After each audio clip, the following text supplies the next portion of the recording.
Tá na hora de tirarmos todas as nossas dúvidas com o doutor Gustavo Vitorino, ginecologista. Isso aí, tudo bem, doutor? Tudo bem, tudo ótimo. Furou o pneu, doutor? Pois é um contratempo, Lu. De vez em quando acontece, né? O doutor que trocou com a roupa branca? Pois é. Não, Aí você imagina o que eu fui, né?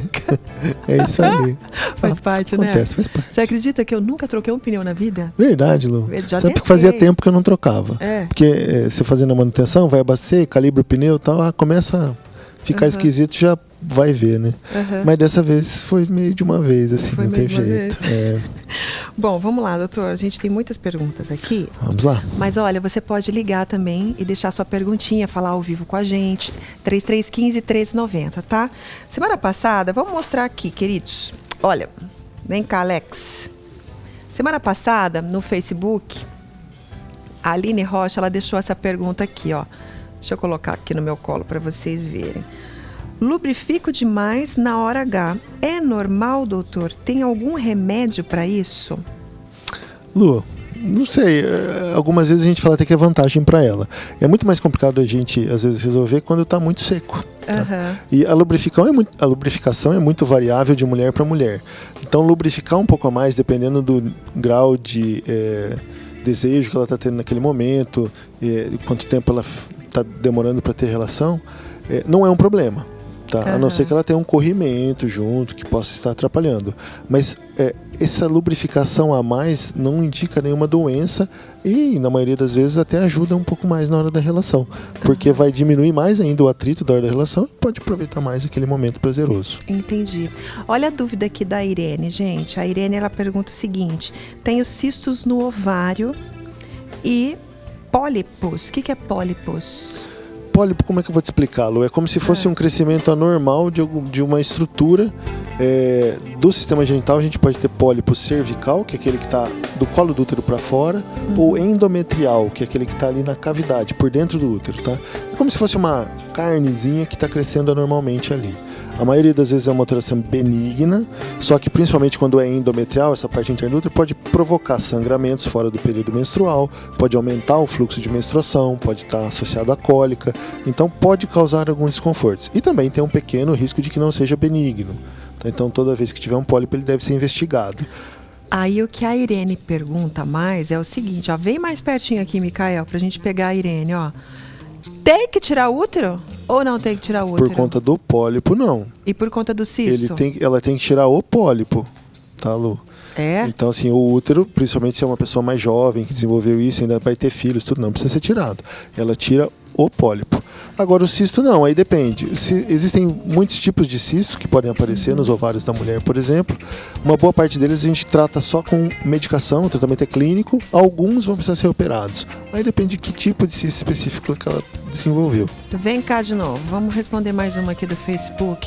Gosto muito quando vocês colocam no Facebook, tá? Essa é uma postagem da semana passada que choveu de perguntinhas. Ela pergunta o seguinte, ó, o perfil dela é Rigão.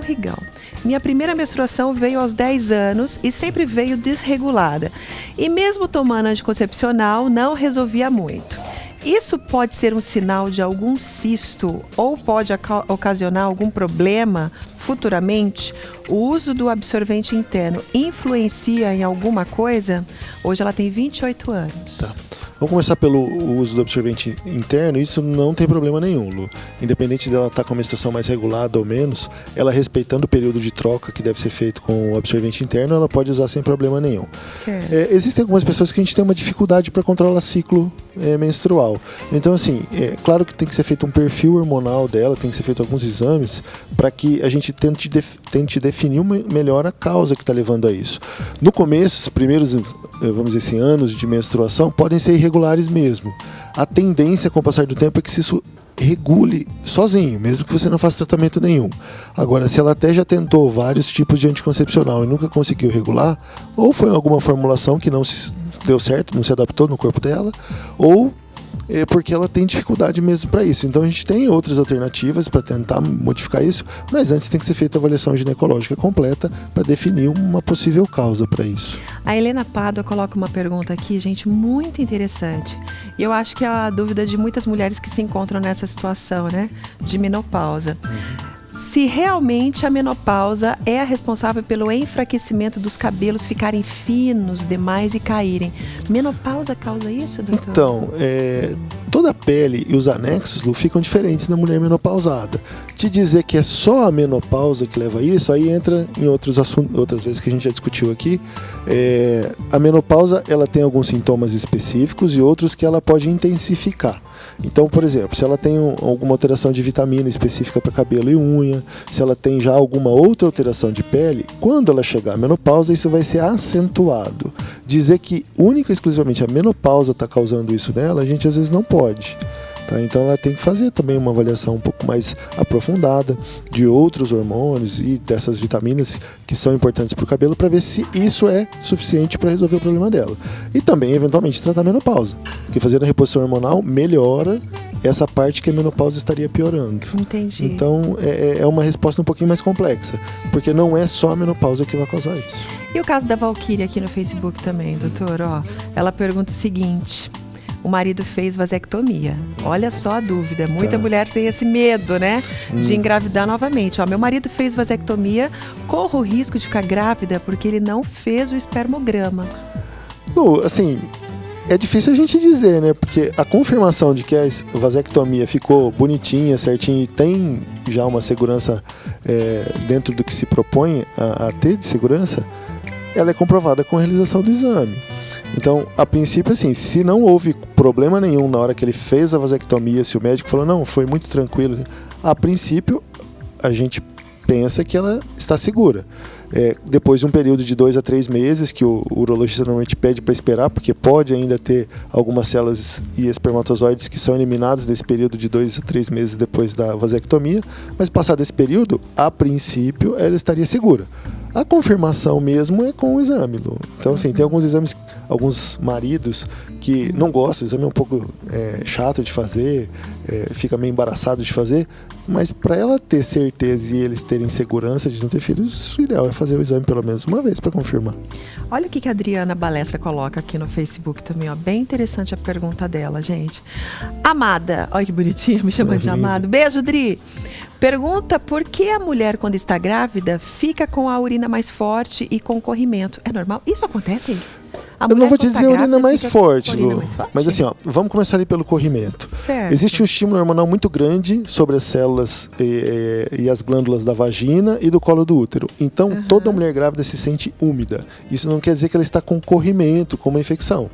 Essa umidade é natural, aumenta durante a gravidez, tem alguns períodos específicos, e isso pode incomodá-la, porque às vezes fica causando um desconforto local. Então, isso pode ser normal. Claro que também são comuns algumas vaginites, então o médico tem que diferenciar isso e tratar quando for necessário. Agora, com relação a outra parte, olha, a urina, o rim começa a funcionar quase 50% a mais. Então, assim, não é à toa que a mulher, de pouquinho em pouquinho, toda hora vai no banheiro quando está grávida. Tá? Você vira uma Maria Mijona, né? Assim, encher um pouquinho a bexiga dá uma vontade de ir no banheiro, né? Tá? E isso porque aumentou a filtração glomerular. E aí a concentração da urina vai variar de acordo com o tanto de líquido que ela toma.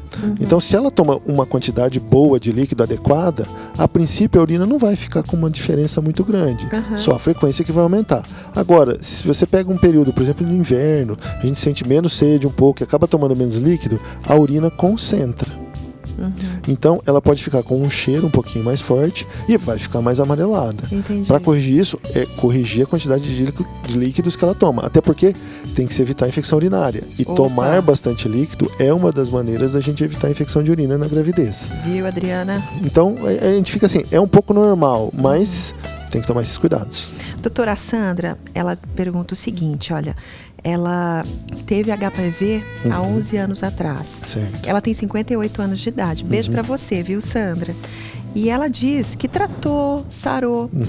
E em 2008, desde 2008, que ela não faz o preventivo. Ela tá com medo de voltar ao HPV. Na verdade, Lu, o HPV ele não vai ficar voltando toda hora, tá? Se ela fez o tratamento completo e não se expôs a uma nova infecção, a gente tem que monitorar o colo do útero, então ela deve fazer o preventivo regularmente, porque é um dos fatores de risco para câncer de colo de útero. Então ela tem que sempre estar atenta em fazer o preventivo adequadamente. Mas voltar à infecção do HPV é muito difícil se ela não teve um novo contato. Então ela pode ficar tranquila com relação a não ter o HPV novamente. Só que a alteração celular que ele causou lá na época que ela teve pode promover alterações de longo prazo. Então ela sempre tem que monitorar adequadamente o preventivo para, se eventualmente for aparecer uma lesão, alguma coisa, ela pegar o quanto antes para ser tratado. Perfeito. Entendeu, Sandra? Entendeu? Doutor, onde é que vai passar a Páscoa?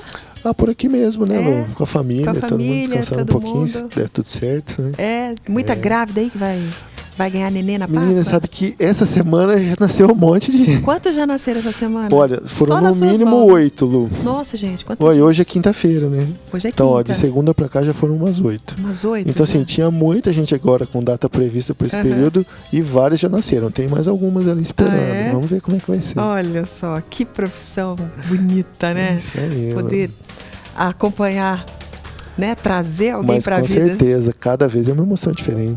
Você chora ainda, doutor? Chorar a gente tem que controlar, né, Lu? De vez em quando a gente se emociona bastante. O primeiro mas chorou, com certeza, os primeiros. Os primeiros, né? chorou É uma junto emoção com o pai, muito né? grande. Não, é uma emoção muito grande. Que legal. Sem Obrigada, dúvida, doutor. imagina, Lu. Deus abençoe suas mãos sempre, viu? Amém. Amém.